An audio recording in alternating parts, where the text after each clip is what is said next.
নমস্কাৰ বন্ধু বান্ধৱীসকল, আজি আপোনালোকে লৈ আহিছোঁ এটা বিশেষ ভিডিঅ', যিটো ভিডিঅ' আপোনালোকৰ এই ভিডিঅ'টোৰ আৰম্ভণিতে মই এটা দৃশ্যাংশ দেখুৱাইছিলোঁ। এখন ভায়লিন, আমি বিভিন্ন ভায়লিনৰ সুৰ শুনিছোঁ, ভায়লিন দেখিছোঁ, ভায়লিন নিজ হাতেৰে স্পৰ্শ কৰি আমি পাইছোঁ। সিমানলৈকে সকলো ঠিকেই আছে, কিন্তু আজি মই এনে এখন ভায়লিনৰ বিষয়ে আপোনালোকক জনাবলৈ ওলাইছোঁ, যিখন ভায়লিনৰ নিৰ্মাণ শৈলীৰ কথা আপোনালোকে গম পালে আপুনিও আচৰিত নহৈ নোৱাৰে। আমি বিভিন্ন বাদ্যযন্ত্ৰ দেখিছোঁ। অসম, ভাৰত বা বিভিন্ন বিখ্যাত সংগীতজ্ঞই ব্যৱহাৰ কৰা বিভিন্ন বাদ্যযন্ত্ৰবোৰ বিভিন্ন উৎসৰ পৰা সংগ্ৰহ কৰা হয়, ক্ৰয় কৰা হয়, বিভিন্ন কোম্পানীয়ে তাক নিৰ্মাণ কৰে। কিন্তু আজি মই এনে এখন ভায়লিনৰ কথা ক'ব ওলাইছোঁ, যিখন ভায়লিন আচলতে স্থানীয় এজন ব্যক্তিয়ে তৈয়াৰ কৰিছে, তাকো থলুৱা সামগ্ৰীৰে। আপোনালোকৰ নিশ্চয় আচৰিত লাগিছে, যিখন আপোনালোকে ভিডিঅ'টোৰ আৰম্ভণিত দেখিছে, যিখন ভায়লিনৰ সুৰ শুনিছে, সেইখন আচলতে ক'ৰ পৰা ক্ৰয় কৰা ভায়লিন নহয়। সেইখন ভায়লিন হৈছে নিজ হাতেৰে থলুৱা সম্পদেৰে নিৰ্মাণ কৰা এখন ভায়লিন।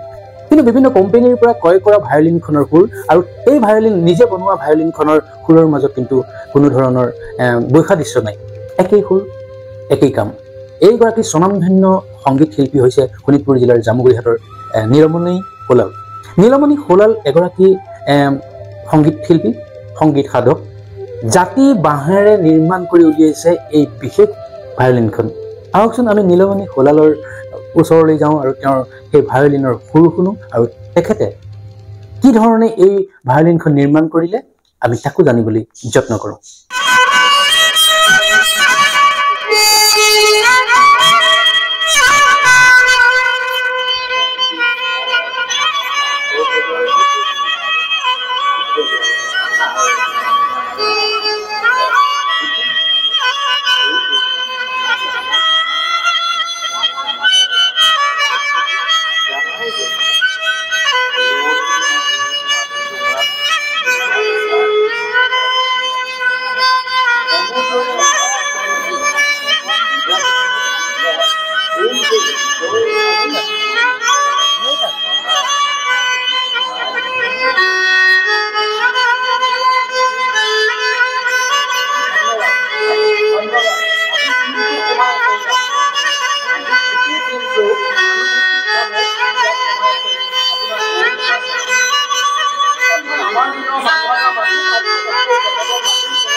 এইখন সম্পূৰ্ণ বাঁহৰে বনাইছোঁ ভায়লিন।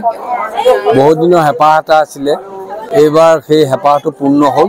বাঁহৰে এখন ভায়লিন বজাব পাৰি নে নোৱাৰি, এইখন বনাওঁতে অন্ততঃ এমাহ কাল লাগিছে। ইয়াৰ সুন্দৰ টিউন, ইয়াৰ টিউনাৰ সকলোখিনি মই মানে ইয়াত বহুৱাই দিছোঁ ভায়লিনত। গতিকে এতিয়া আকৌ এই ইনষ্ট্ৰুমেণ্টটোৰ পিছতে বাঁহতে এটা ঢোলৰ ব্যৱস্থা কৰিছোঁ। বাঁহৰে ঢোল বনাম, তাৰ আধা অংশ হৈছে, আৰু কেইদিনমানৰ পাছত সেই ঢোলটোও ৰাইজে দেখিবলৈ পাব। বাঁহৰ ডিমাটো, কাঠৰে ডিমা থাকে, কিন্তু মই বাঁহৰে ডিমাটো বনাইছোঁ।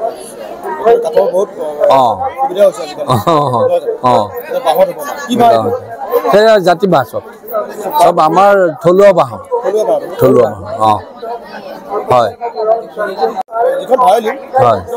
সম্পূৰ্ণ বাঁহৰ, সম্পূৰ্ণ বাঁহৰ। ইয়াৰ গোটেই বোথ চাইড মানে বাঁহৰ।